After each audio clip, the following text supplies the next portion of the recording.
Hello everyone! Ngayon po gumawa tayo ng lumpia Shanghai na isda.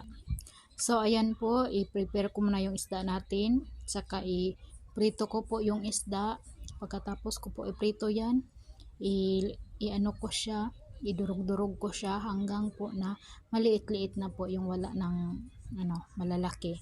So ayan po, ilagay ko yung mga ingredients natin, mga sibuyas, saka bawang. So maglagay po ako ng konting oyster sauce at saka konting toyo. Pagkatapos ko po maglagay dyan, ilagay ko na yung carrots natin. Yung carrots po, medyo marami yan siya.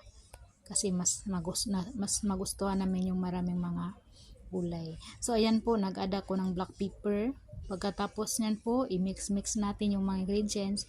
I-mix natin mabuti hanggang na ma-mix lahat po ng mga ingredients natin. So ayan po, hindi po ako nagalagay ng magic sarap. Depende po sa inyo kung maglagay kayo. Para sa akin po hindi. Tapos po nag-add ako ng 1 egg.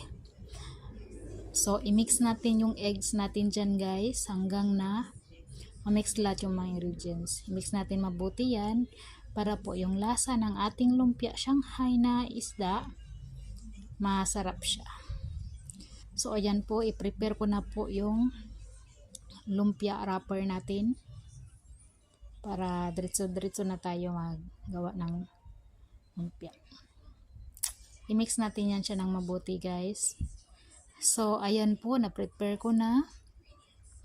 Tapos po naglagay po ako ng 2 kutsara na fish dyan.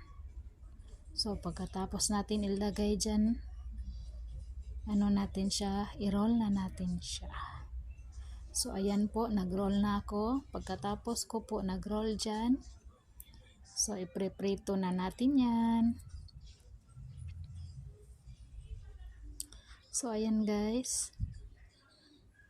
Yan guys, i-roll ko na yan siya. Magdikit na yan sila guys kasi medyo may tubig naman yung natin, yung carrots natin. So hindi na ako naglagay ng pangpadikit. So okay na yan siya guys. Tapos na ako nag-roll, tapos nagprito na ako. So ayan na po yung resulta ng ating fish Shanghai lumpia. Thank you for watching. Bye bye!